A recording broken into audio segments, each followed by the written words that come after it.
cannot do it alone. You need family, and if not family, you need community. You need people around you to help you with tarbiyah, and it is meant to be like that.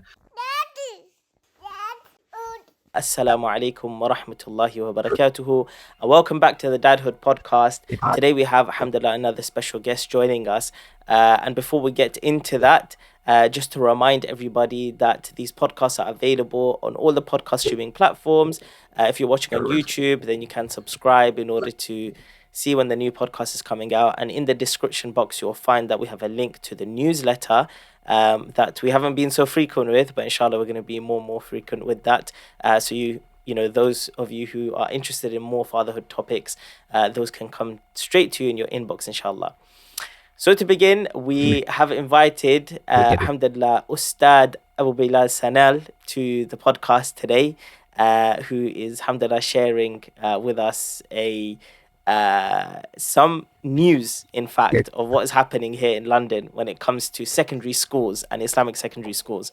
So we're going to get into that maybe in the second half of the podcast. But first of all, we know that our guest here has, many years of experience in fatherhood in comparison to me, where I have very little amount of years. So we're going to try and dig into this and get as much tips and advice and experience from our guest today.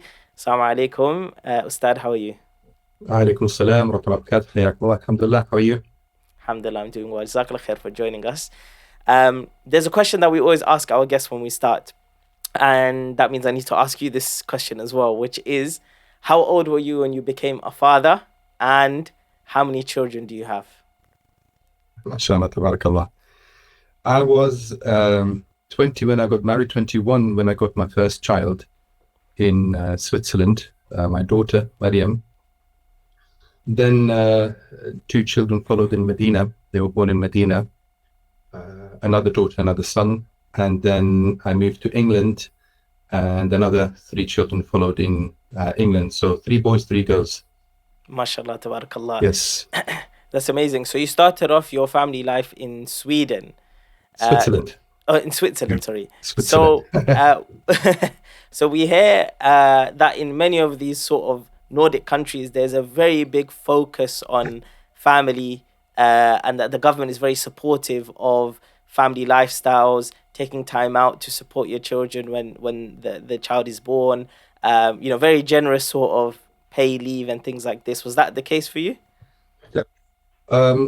Well, yes and no. I was already studying in Medina. My first child was born during the summer holidays when we were back in Switzerland. Switzerland, Central Europe, doesn't follow the exact Scandinavian model, but it does have similar approaches to family like Germany and Austria, the German-speaking countries. That said, I then went back to Medina. My wife came then 2 months later. But yeah, it is somewhat different to England. Let's put it this way. Okay, alhamdulillah. And what was your experience like bringing a newborn baby to Medina then? You're kind of focused on your studies at the same time now raising a family. How was that experience for you? Adventurous, I would say.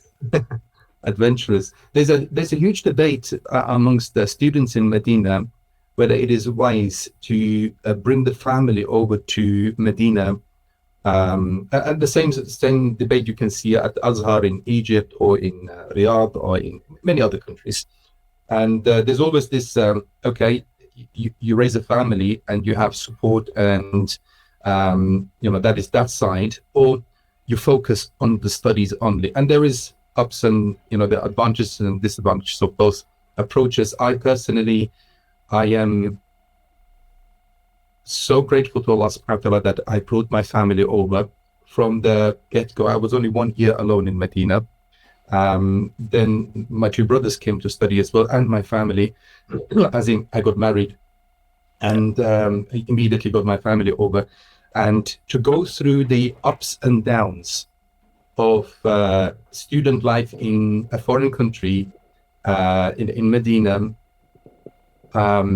is just the best thing that I could experience. And alhamdulillah, we can always look back. So my wife and even my kids to some extent, although they maybe too they were too young to remember a lot of what happened, but to look back to that time and say, can you remember times where we maybe didn't have as much as we have now, in terms of the blessings of Allah subhanahu wa ta'ala, and in the terms of the dunya, in terms of the study, in terms of walking together to the Masjid al-Nabawi, coming back, in terms of seeing your children running around the playground of Rasulullah sallallahu alaihi wasallam.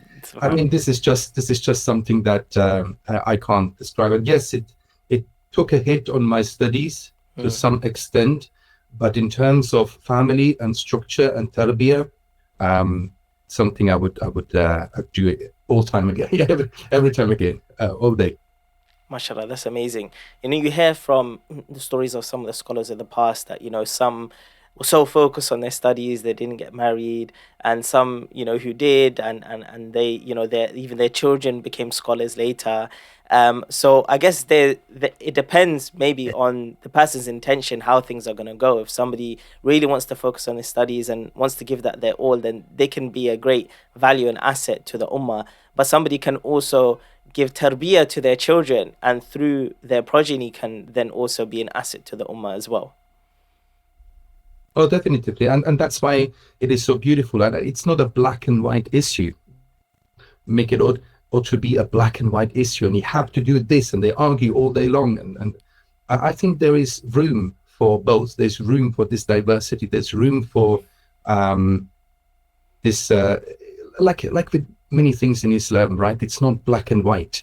It's something that is personal. It's something that is personal to your situation. It was fascinating. Even my friends in Medina at that time, some of them got married and had families, most of them actually, and some of them didn't. And it's now, looking back 20 years almost to that time, it's funny, and it's also interesting to know, how the journey then went on after coming back from Medina. Yes. I mean, there's a conversation that me and my friends always have. Alhamdulillah, most of us got married quite early, in our early 20s, and had sort of family straight away. But we also were, seeking knowledge in our locality, and we all had this kind of passion to go study abroad as well. And that kind of got stopped in its tracks once we sort of had family, had children, and alhamdulillah, everything is qadar Allah, and khair is in it. But we always kind of said to ourselves, if somebody else came to us and ask for our advice on whether they should go abroad or get married first, etc., we would always, it really depends on the person who's asking, but we kind of, because we felt a bit like, maybe we should have gone and come back, we would tell them, go for a few years, then come back and get married. But I think it would be much better to get your answer on this. If some young person came to you and they're deciding between studying, getting married, and starting a family, going abroad, etc., what would you tell them? And also, second part to that, let's say somebody has already got married and maybe has a baby on the way. Should they still have an objective to go abroad and study, or should they kind of just settle down? Again, there is no black and white answer. It's really, as you said, it depends on the person and their intentions. If the intention is to become a researcher, and memorize everything out and whatnot, it may not be the wisest move to start a family at the same time. However, in my own experience, personal experience, I do think that provided you make your wife aware of the ups and downs and the adventures that you are about to embark on, and with that condition, right, I think it is a beautiful thing to travel as a young couple, a young family, even with young children, something that gives a breadth of experience, opens new horizons. You see different things, different cultures, and different language, and you understand the world. Your Weltanschauung, your worldview becomes completely different. And I think that is a beautiful thing, especially in today's day and age when we got so much fake news and everything is based on hatred and whatnot. And if you see it and you experience it yourself firsthand, you do get a different appreciation of the world and so on and so forth. So me personally, I think it's a beautiful thing. Masha Allah, tabarakallah. Okay, that's very clear. That's very clear. And for yourself, what did you find that there was some maybe advantages to becoming a father while you were studying? You know, so a lot of people focus on the disadvantages that it takes time away from your study, it takes time away from your focus. But were there any particular advantages of starting a family whilst studying in Medina and sort of going through that process of seeking knowledge? Well, what happens in Medina oftentimes is that people become disillusioned and also somewhat disconnected to reality. And so you learn masail that are sometimes very theoretical in fiqh and in other questions and so on and so forth. And sometimes you then come back and you feel that once you're back from your studies after 6, 7, 8, 10 years, the type of questions that you get on a day-to-day basis may be completely different to what you have learned. And that's not to say that you don't have to learn all the masail, that is part and parcel. But so where I'm going with this is when you have a child and you raise a family, the pragmatism of being a father, of raising a family, you're going through those questions that you will receive very soon again. So one of the funny things is when I came back from Medina, one of the most often asked questions, especially from the Asian community, I would receive phone calls and text messages. And that's a funny one, is, what do you think about this name? I'm about to get a child and I chose this name and this name. Can you choose it for me? What's the meaning of it? And so on and so forth. So I would have never expected that I will have to become an expert in origins of names and extracting them and the meanings, and almost people put you on the spot to choose the name for their children. And so this is something we don't learn in Medina. We haven't learned, we haven't experienced. So So anyways, going there through the same experience for my children, choosing names and, aqiqah and so on and so forth, sort of puts you a little bit more into the reality check is there, I believe. And so for me, that is one of the advantages, let's put it this way. Yeah, definitely. Okay, alhamdulillah. So you finished with Medina, came to England, and your family is growing. Did you start your career in teaching straight away, or was there sort of a transition period? That there was a transition period. So I came back from Medina to Switzerland, where I grew up. My father is from Bosnia. He came to Switzerland. My mom is Swiss, and we were born in Switzerland. Alhamdulillah, my mom accepted Islam when I was around 15, 16. So we grew up in Switzerland, went to Medina, then came back to Switzerland. And really the situation was such that there was no Islamic schools for my children.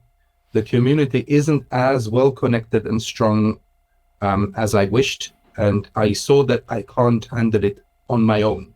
As in, if I have to start all of these things on my own, it's going to be, and the family on the side, it's going to be really, really difficult. So the standard of life in Switzerland, by any means, compared to England, is on a different level. The scenery, the healthcare, it's just way different. Yeah. But the one thing that England has, especially London, East London, is the Muslim community. This is something that if you live in London, out of all countries, and I know the gun culture and I know the things that are going on in London, and I have my fair share of criticism and saying this, but the one thing that we must and we ought to appreciate is the Muslim community, and the fact that we have masajid and madrasa and Islamic schools and scouts and events, and it is something that many countries, Western countries so-called, are just looking up to England and say, right, this is, and the beauty of this, if I may add, is it's not a ghetto, right? It's not, when we read in history, there was a ghetto for community or another, it's not a ghetto.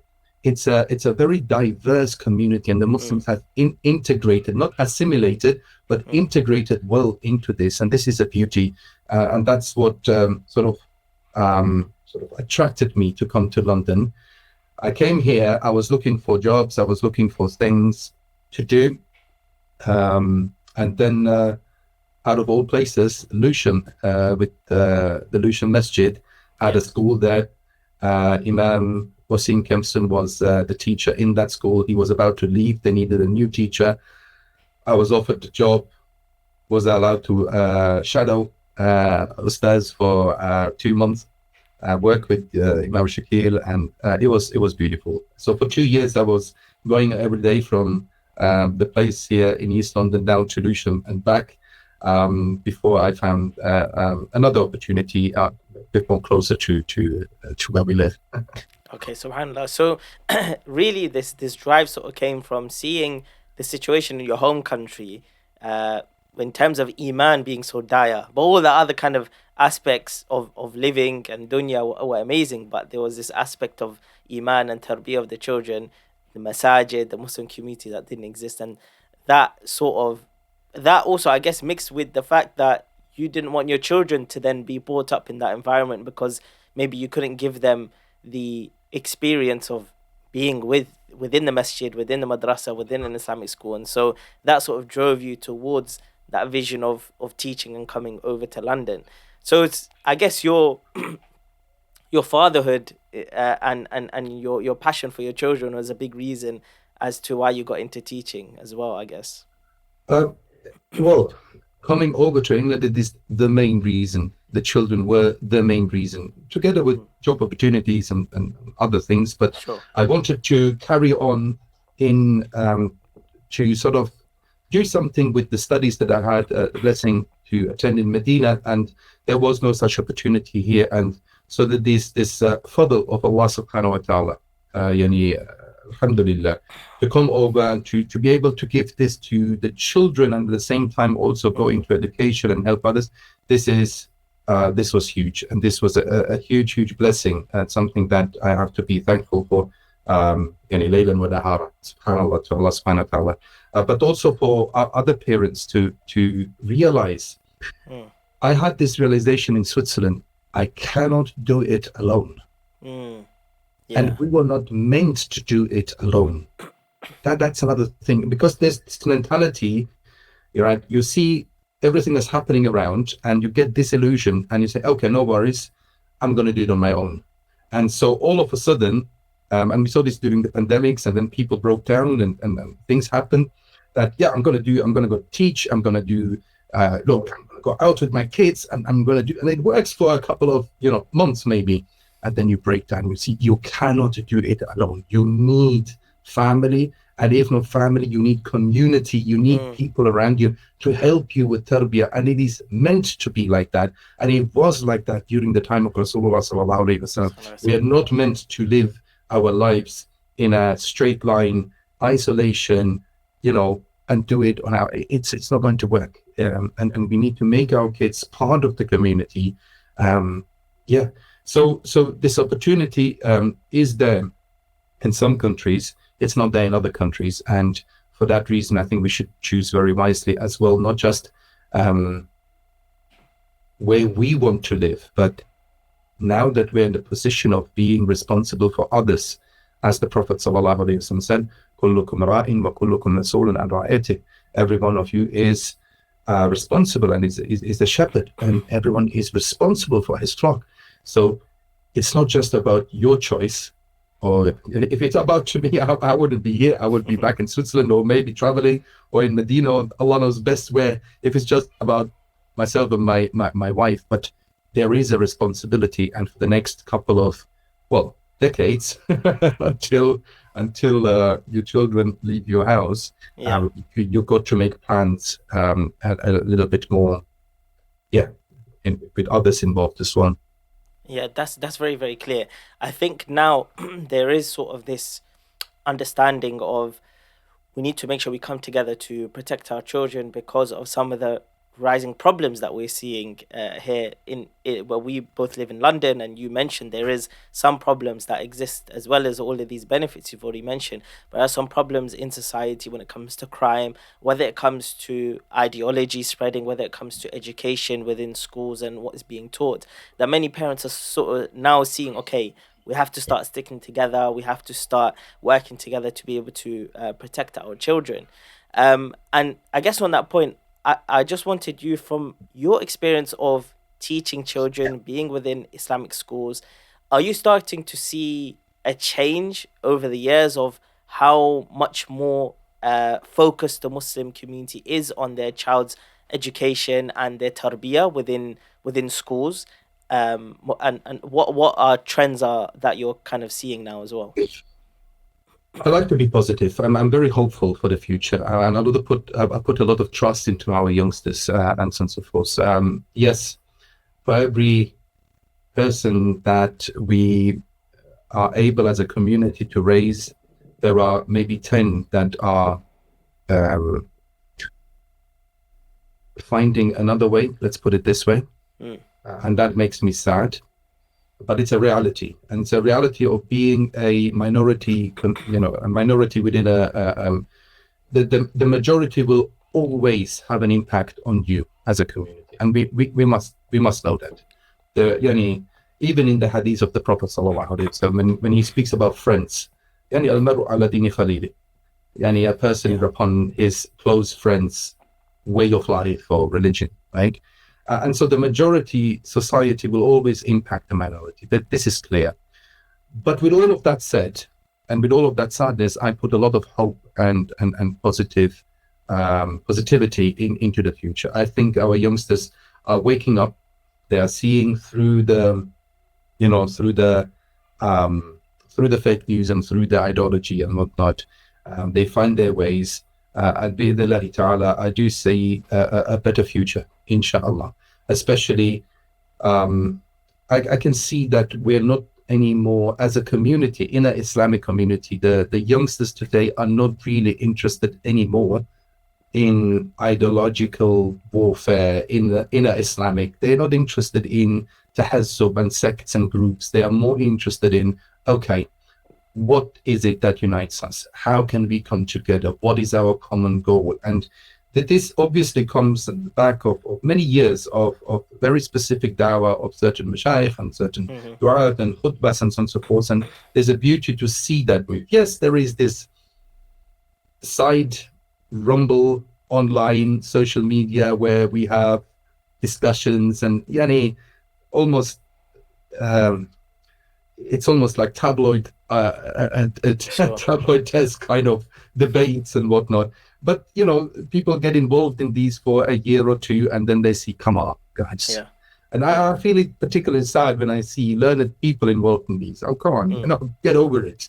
And this is not something that we need at the moment. We really when the community is attacked from every side, it is really not wise to open up fronts publicly online on certain debates. So get over it, debate them in your silent rooms, and the shabab, they see through it, alhamdulillah, the youngsters. And I'm hopeful inshallah. And so in that kind of nurturing of the youngsters and the kind of hope that you see within that, how important are our madrasas and our Islamic schools? Because you've been teaching in that sector for, I don't know, you can tell me how long. I'm gonna guess 15 years maybe. You're close. Yeah. Yeah, 16. Yeah, 16 years. There you go, alhamdulillah. Yes.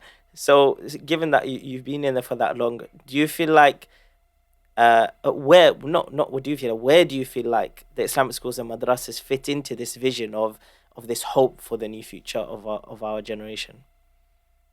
Crucial role, absolutely crucial role. I mean, let's put it this way. The majority of our boys and girls still go to mainstream school and then to a madrasa in the evening. So madrasas have a huge role to play from that side. Yeah. I personally have a mixed view on madrasas generally. I am very, very happy that there are so many madrasas. Very, very happy that there's a huge drive on memorizing the Quran. That is something that is absolutely visible, and brings joy to the heart. The flip side, however, is that we may take away valuable time for other things that children also need to do.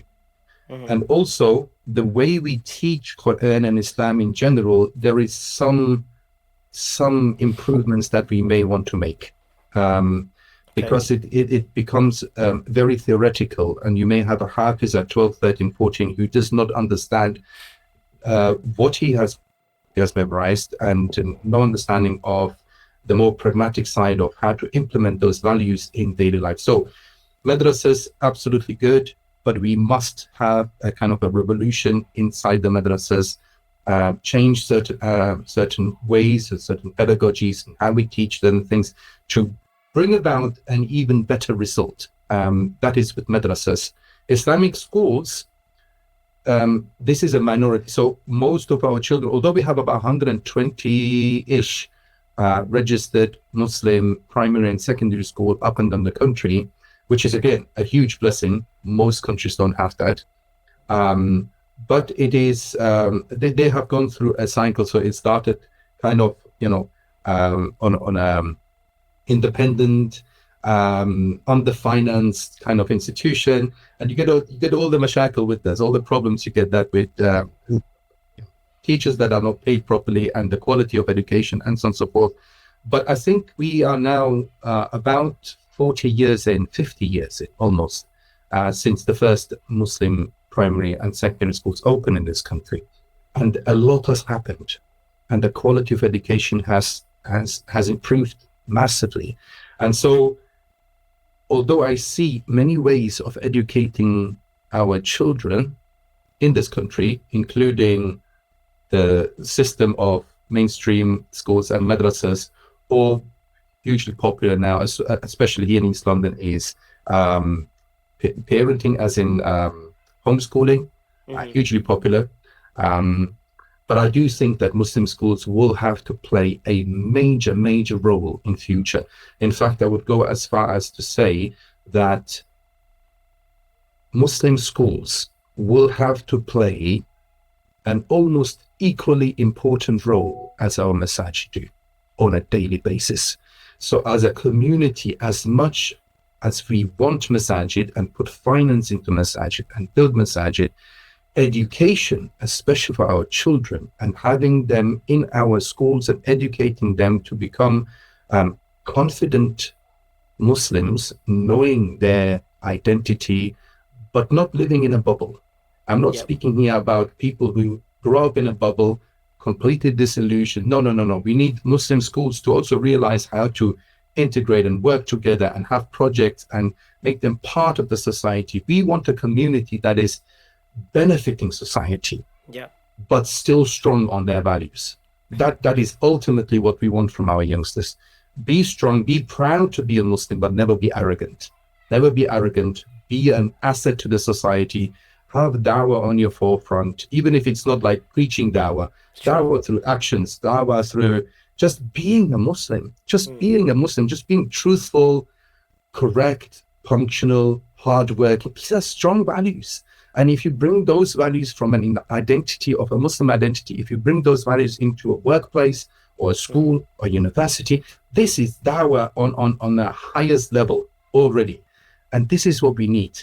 And so that our that the people around who haven't seen the light of Islam, right, when they see you practicing Islam in such a way, they will become interested, and they will become very clear that when they hear something in the media that goes against those values, they will say, no, wait a second, I know Muhammad or Mo or whatever, right? I know Fatima, I know Khadija. She's not like that. He's not like that. He's the most functional person in our team. He's the most hardworking. He's the most principled person in our team. That's who we want.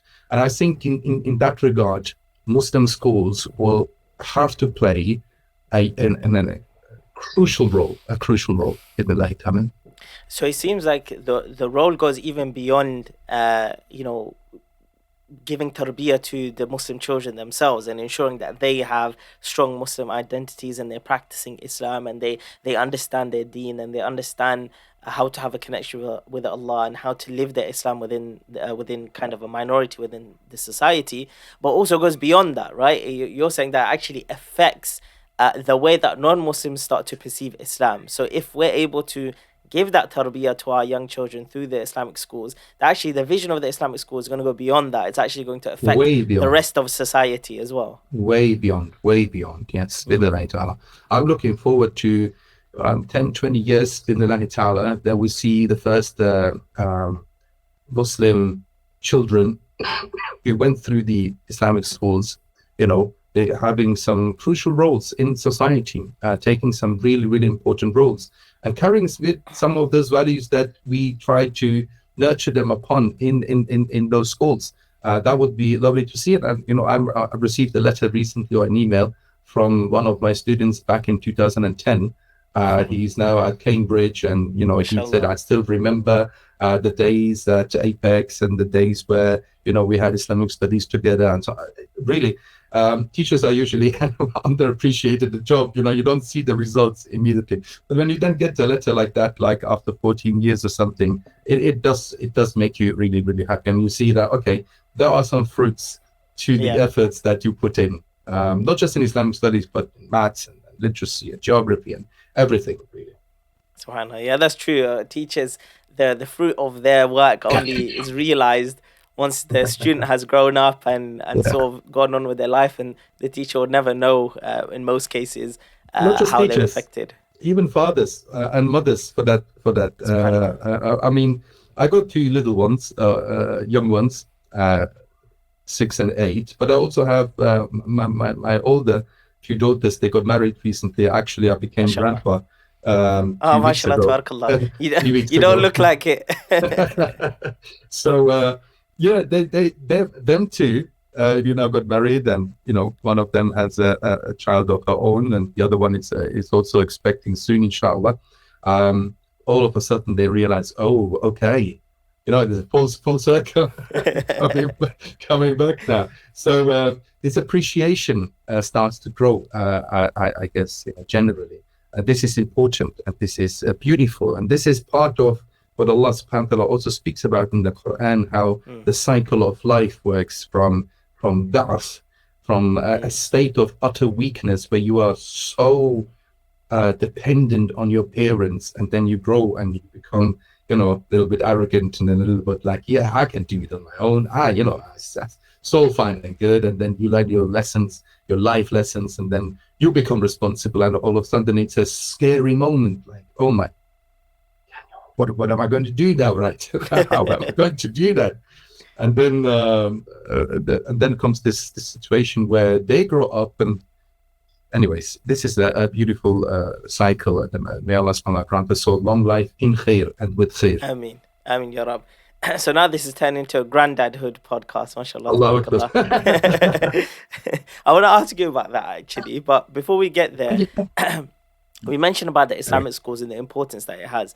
But we also have to address that there are many Muslim parents who have concerns about Islamic schools, that they feel like it's not going to give their children the best education, that it's not maybe well funded, that maybe it doesn't attract the best teachers, or whatever the kind of arguments that parents bring. I'm sure you've heard all of them in your time in Islamic schools. Yeah. So you have a very positive vision for it. How would you convince these parents who have this skepticism towards Islamic schools? How would you convince them? Not that you have to convince them to join, but how do you convince them that actually Islamic schools are here to stay and they are going to be beneficial for our community? There's no other way, as simple as that. And it is the prophetic model in the end of the day. I mean, I don't want to quote fatwas that it is haram to send your children to mainstream school. Sure. There are there. Yeah. Some fatwas. I don't see it as black and white, as that is really depending on the situation of each family and each person. However, if you want to give your child the best start, especially from a perspective of deen, you must consider who you surround them with. In what kind of environment are you going to put them in? And Muslim schools will, albeit not perfect, and I know that very well, they will give you some of that. Now, our skepticism, is it validated? Absolutely, 100%. And we're still not out of this cycle, by the way. Some schools are, some are not. We're still underfunded. We're still very much dependent on fees, and now with issues with that being, there's a lot of things happening. And sometimes parents only see like, oh, these are the fees, and this is what it's almost like a customer kind of thing. I don't like to see it like that. Sure. I don't say to, look, we're not doing outsourcing tarbiyah here by any means, okay? The tarbiyah will always remain with the father and the mother. Allah subhanahu wa ta'ala said it very clearly in the Quran, Qu anfusakum wa ahlikum nara. You are responsible, protect yourself and your families from hell, right? And so with that said, the responsibility will always remain with the parents, always. I like to see it more as a team. Let's do something together. Let's build something together. I can help you. We can help you as Islamic school. We can help you with the curriculum, with the direction of travel. We can introduce some values. We can introduce certain things. We can, help you with that regard. And then please do more with your children. Ask them what happened at school. Be a team player. Bring constructive feedback and constructive criticism as well. But let's do something. Let's build something together. So no school has come up, from one day to the other and just, swimming in money and everything is fine and we've got the world best teachers and whatnot. That's not how it works. It takes some time. And yes, the first couple of generations will have to sacrifice a little bit, but the sacrifice is rewarded.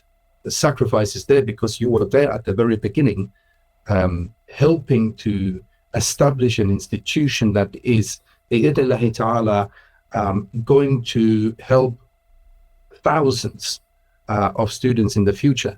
I mean, just the case of Apex, it started 2004. I wasn't there at that time, right? I was in Medina. 2004 in a shed here in East London, in a shed. 2 or 3 families, if I remember the history correctly, 2 or 3 families came together and said, look, we are going to homeschool them, but we want to put it together. The shed school then grew up to, bigger and bigger. So they had to hire something. Then they went to parking side, and then they bought a building on Argyle Road now. Now that has been going on for 20 years. Masha Allah. And it's only now, this year, that we are now going to the next step of opening 2 new schools, one for boys, one for girls, a secondary school for boys and a secondary school for girls. It took 20 years to come to this point, and Allah knows best how long it will go. But if we have the support from the community and everybody says, yes, I know it won't be perfect, but I want to be part of this journey. This is going to be a legacy I'm leaving behind, and I want to be a team player. And if they can't do it, and whatever imperfections we will see in their way, we will contribute at home, because the objective is clear, the direction of travel is clear, the values are clear, the principles are clear, the vision is clear. We are here to do something for the community, and we need the community to be with us and help us with that. MashaAllah, that's very convincing, I would say. Sorry, I'm getting passionate when I can see the passion coming through, MashaAllah. So you mentioned, alhamdulillah, about Apex School. So you're currently heading up Apex Primary School, and now there's going to be the secondary school that is going to be introduced. So can you tell us a bit about what Apex Secondary School's vision is, and maybe what your involvement is going to be within that as well, inshallah? Yeah, I'm not the head teacher. I was the deputy head teacher of the primary school for a good 6-7 years.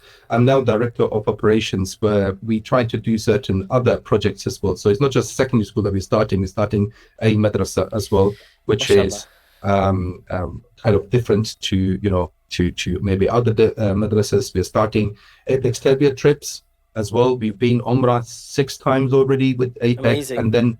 And then we open up to the community, like everyone can join actually. We first open it up to the parents to sign up, and then we open up to everyone. This is our second journey to Bosnia. We're going to this July as well, inshallah. And we want. You said your father's from Bosnia, right? Yes. MashaAllah. I do have some background there. So we want to go to Andalus, we want to go to Jordan, we want to go to other places because maybe we can speak later a little bit about the best ways of, especially the formative period of childhood, of how to do this tarbiyah. But the point here is that we have a range of different projects. We have a football club coming up, a cricket club coming up as clubs, different things that we want to start in the new building and really become like a beacon of light within the community, something that is from within the community for the community in the service of our children. This is the vision really of Apex. We are developing a curriculum that is open source and many other things. So looking forward, Yani, I am filled with hope because I can see light at the end of the tunnel. I can see that there is more and more the willingness to accept that we have to pull together and we cannot do it on our own, and we want to do it. And that requires effort, it requires money, it requires support, it requires volunteers, it requires a lot of different things. Yes. Of course, alhamdulillah. I mean, it's amazing to see that it's grown, like you said, from being this shed to being a primary school to now having two secondary school, one for boys and one for girls, alhamdulillah. And in this sort of, I guess, period of building, I'm sure there's been, learning happening and sort of, those who are involved in the operations like yourself, sort of trialing, testing, and bringing out the best of what needs to be done. And I'm guessing now there's been a lot of that, and some of the best products are probably going to come out from now moving forward into the future, inshallah. And I can tell that with what you're saying in terms of the trips that you're planning to do, the madrasa that's opening as well. But most parents are going to be concerned about, okay, if I send my son or my daughter to this secondary school, I want to make sure that their GCSE experience is going to be the best, right? So what's the focus when it comes to education as well? And I'm not, because you said you're not involved in terms of head teacher. Obviously, if you don't have all the answers, that's fine. But anything that you do have, inshallah. Well, look, this has been a long-standing myth, I would say. And yes, let's put it this way. In terms of attracting the best teachers, we can't do that. There's always still, I would say, for most, unless the school is funded by the state, and there are some Muslim schools funded by the state, that's a whole different issue. Sure. We are not in a position yet to attract the best teachers and to offer them the best salaries. We want to be there, and we have a very clear vision and plan to get there in a couple of years in the light hour. However, being realistic and pragmatic, that's not the case yet. However, what we lose on this side, we gain on another side, and that is small classrooms. So you would see, and that's where the myth comes in, right? Consistently, for years, Muslim schools have been above the national average when it comes to SATs and GCSEs. In fact, some of the best achieving schools are Muslim schools in the country. And so some of them state funded and some of them independent. Consistently, Apex has been consistently above national average when it comes to their SATs. So is it possible? Definitively, because you almost have a tuition kind of situation here where you have classrooms that are normal classrooms are like 30 plus, right? We have a cap on 16. That's half of the and so the teacher has definitely more time to make education more personalized to your child. And yes, not everything is perfect, but as I said, strictly speaking on results, not just for Apex, but I think we can look back and say confidently Muslim schools are not failing and by any measure, by any standard. We are well on that. And then on top of that, you get, Arabic, you get Quran, you get Islamic studies, you get values, you get trips, you get tarbiyah, you get things. So I don't know. Yes, there's criticism and skepticism. I get it. But as again, let's build it together. Let's do something together. And alhamdulillah, we've been here now for 40, 50 years. Inshallah, things are looking good. MashaAllah, that's amazing. So are the applications open at the moment? People can apply at the moment to send their sons and daughters to the school? Definitively, yes. They're open. There's a huge waiting list for year 1 and 2 and nursery and reception, the early years and the key stage 1. But admissions are open throughout. And yes, key stage 2, key stage 3, secondary school, everything is open, and we are enrolling, and we are have invested a lot of money into building and so on, actually without asking the community a penny up till now. No, MashaAllah. we've tried to open this school, and just really show to the community we are dedicated to do this. Even we haven't had any fundraiser, anything. We are starting, and we have a model, and we have a vision, and we have a clear plan, and we have hired people to do exactly that, to execute on those parameters.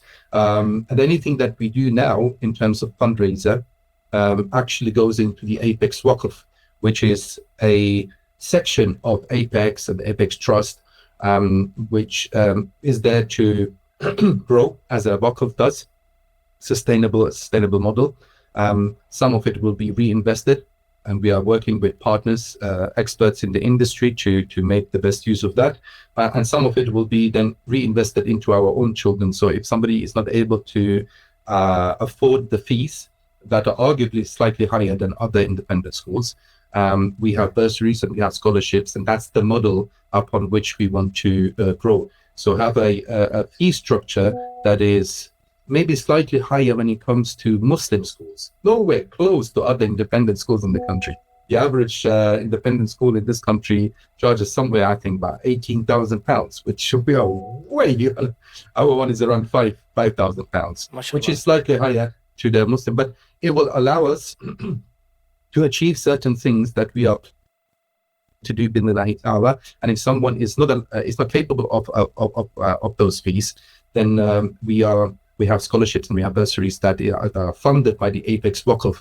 That model helps us to be self-sustainable and also help our community. And inshallah, if this is successful and we can grow together as a community, and the Apex Waqf becomes this huge pot, we can reduce the fees and effectively reduce the fees. They will always stay where they are, Sure. but through scholarships and bursaries, effectively we can then reduce fees at some point in the future, inshallah, to a point that everyone can afford it. And at that point, I hope, inshallah, that our waiting list will be bigger than Cranbrook Road, inshallah, on which the schools is. No. Inshallah, that's Well, amazing. I understand. actually went to the new site a few weeks ago. Alhamdulillah, I was invited just to have a look around, and still at that point, still some building work was going on, and I'm sure it's coming towards the end now.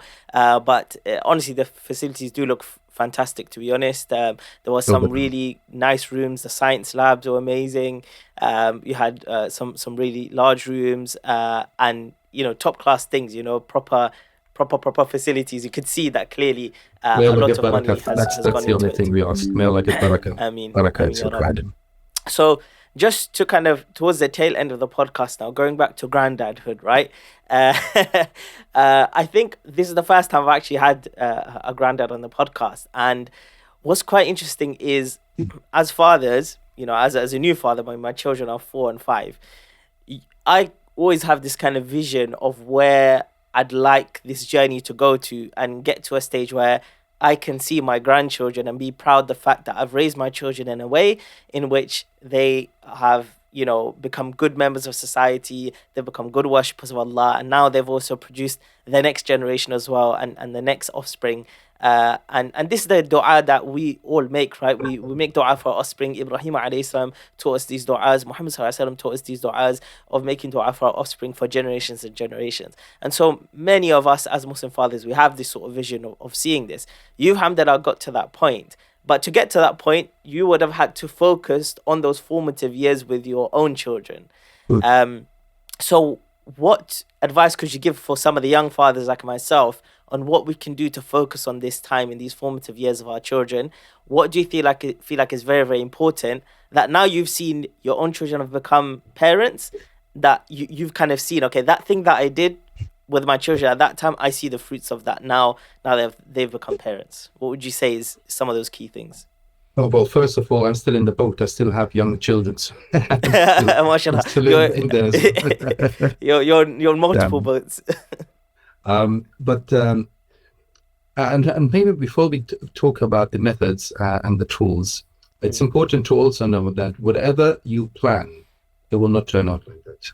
Okay. I'm not saying that you don't need the vision. You definitely need the vision. You definitely need, bias as a kind of, but it won't turn out like that. The qadr of Allah subhanahu wa ta'ala is amazing and surprising. And this is something that we also learn in education. We try to educate our children to become, whatever they want to become within the next 10 years. And we have no clue how the world will look like in 5 years. And this is something Sir Ken Robinson said in one of his TED Talks. And it's true, especially with AI coming up and whatnot. So what we need to focus on are certain values that will help them to be dynamic, adaptable, confident, but not self-confident. Confidence, the type of confidence we're teaching them is an Islamic confidence, which is one that is strongly coupled with reliance on Allah subhanahu wa ta'ala. Confident in the fact that if I do the right things, Allah will help me. Not I can do it on my own. No, I can do it only if Allah subhanahu wa ta'ala helps me. So dynamic and creative as well. And adaptable. These are really, really, really strong. We want students that are taking responsibility to do their own thing. And for that, we need a sense of muhasabah, a sense of pausing, digesting what I have learned, looking back, improving on mistakes, carrying on the good things. This is a muhasabah principle. So these are the kind of principles that we need to nurture our children upon. And now that we know that I'm just mentioning some of the values, the other values. Now that we know that these are some of the values that we need to inculcate and nurture them upon, then the question comes, how do we do that? Yeah. Right? And so the big one here, just to take it away, is dua. And you mentioned that. I mean, throughout the Quran, every single prophet, alayhimus salam, jami'an, everyone you will see making dua for their children. Subhanallah. And this is just a big one. After that, what can we do to make them more responsible, more dynamic, more creative? And so the next big one is to teach them the Quran. But teach them the Quran not just in a theoretical way, not just in terms of memorizing. Teach stories in the Quran. Stories in the Quran, connect them with those stories, extract those values in them, make sure that the surahs that they memorize, they also understand at least, if not word, I'm not saying word for word, but at least the stories and the lessons from it. So make them from Ahlul Quran. I know this is controversial, I'd rather have someone memorizing one juz, but memorizing hifzan, wa fahman, tajweedan, tartilan, وعملا the entire package. Okay, I'd rather have that than someone memorizing 3, 4, 5 ajza and has no clue. And today Hafiz, tomorrow selling drugs on the streets. And we have that example. May Allah protect us. Ameen. So this is the next one. Dua, Quran. And then after that, please, especially in the formative periods of we're speaking here about early childhood, primary school, early secondary school. Let them explore. Let them see the world. Let them play. Let them play in the garden. Don't fill every second of their lives. Leave it a little bit unstructured for them as well. Have chores. Teach them upon discipline. It's important because our deen teaches us discipline with salah and zakah and hajj. So this is important. Be consistent in that. Have chores, very clear. But then don't fill every second of their lives with tasks. Let them explore, let them be bored, let them see the world. Travel with your children. Go out for camping. Scouting is a really, really good thing in this context. Let them climb some trees. Let them hike some mountains. Let them see the world. Let them explore. Let them, at Apex, what we try to do instead of PE and the classical PE, in Islamic schools, PE is always like a little bit an ignored subject. We try to go out with them. So we have a 4 days week at Apex, 4 days week, and the 5th day is Yom al-Jum'ah, Friday. We want to make it special, so they want to look forward. So it's a half a day for us. The other half a day, teachers do CPD and have meetings and whatnot. But the kids, they come in, they have assembly and they have PE. And what do they do? PE, we go out, we go ice skating. You will find them fairlock. You will find them sailing around in fairlock waters. You will find them participating in all kinds of competitions, athletics, and this and that. We have completely rearranged our sports day. So just to make sure that they actually explore and they see the world and go out and experience. And we don't limit our children to 3 jobs. You can either become a doctor or an engineer, or what is there out there? Maybe an accountant or something, right? A lawyer. Tunnel vision. That's it, right? We need them everywhere. And you see that the Sahaba radiallahu anhu, the Prophet sallallahu alaihi wasallam, made them an asset. He looked at the skill set of those Sahaba, of those companions radiallahu anhu, and he made them an asset. So we have the Hafiz, and we have the Alim, and we have the warrior, and we have the Mu'azzin, and the one who is the poet of the Prophet and the scribe of the Prophet. We have people who are in the kind of medical care. And the breadth.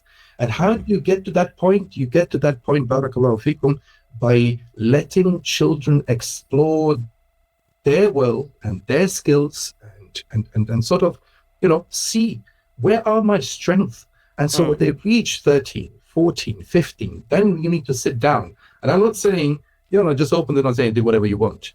I'm not saying that. Yeah. But don't close them completely as well. Say to your son or your daughter, right, okay, we're at a point we need to decide which direction of travel we have now, especially in this country, GCSE. I'm not going to go into it.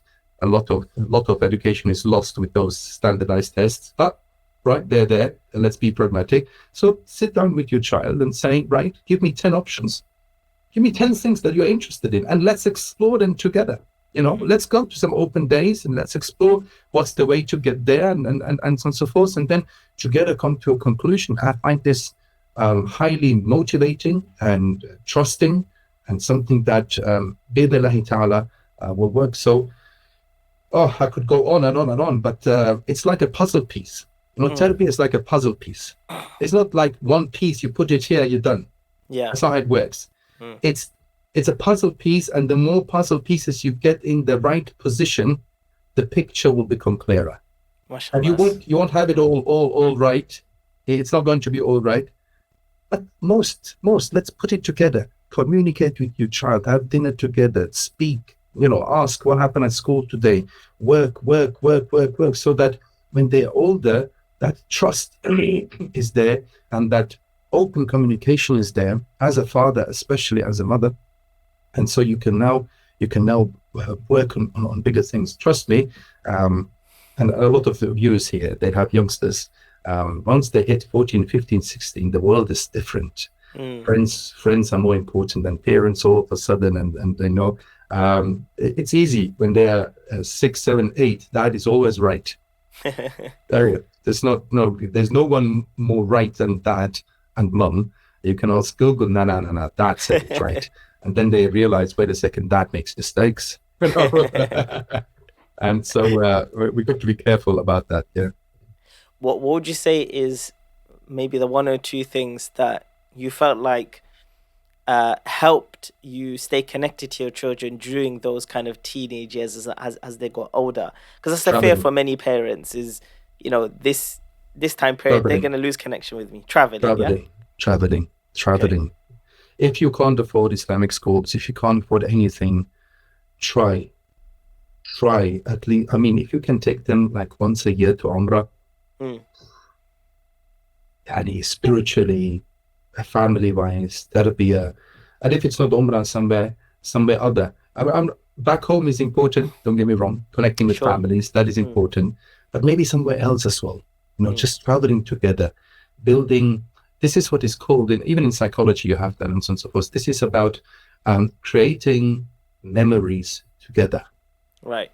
So when problems arise, and they will arise at this later stage, every family will go through this, you know that there are bigger and more important things, and the connection and those memories will have a strong bond. This is what we are trying to achieve with the Apex trips as well, going to Bosnia, going to Umrah. We never take kids on their own. We always insist that, parents have to come with us. And it's about enabling them to create memories together and to bond together. And if that is not abroad, it doesn't need to be abroad. It can be in the country. It can be a picnic. It can be a camping trip. It can be caravans up and down the country, very famous. Whatever is possible, but do those journeys together, do that traveling together, bond together, be with your children, put your phones away for a second, right? And do a simple board game or something like that, and then also pray together during those journeys, and after Salah maybe read a hadith together, right? So these are important moments that it will go so quick. You will look after 10 years, 15 years, you look back and say, oh my God, where did that time go? Where, they grown up. So you will treasure those moments, bi'idhnillahi ta'ala. So this is really, really important. I'm always surprised, especially in the Asian community. I came here in 2008 and I'm exploring, trying to explore my surroundings. So I spend sometimes time just on Google Maps. I see, well, there's another park I haven't seen, right? And so, how long? I was 20 minutes from, I can do that. So on a weekend, as my dad says, whatever you have for breakfast, put it in the car and go out and have a picnic in in that park, and then come back and it's still 11, 12 o'clock and you still have half of the day. But you've done something with your family. You've done something. You had the morning barakah, the morning sun, and so on and so forth. So this is something that we need to explore. I'm so surprised how many parks and forests and beautiful places you can reach within 20 minutes from East London. Yeah. And some Asian families have no clue about it. Yeah. I'm not saying Asian families, I'm generally families. Yeah. I'm asking kids, I'm speaking going, I'm asking kids at school, what do you have done? What have you done over the weekend? Oh, it's just at home, the PS4, PS5, whatever, right? Yeah. The highlight is maybe I got the cousin visited me.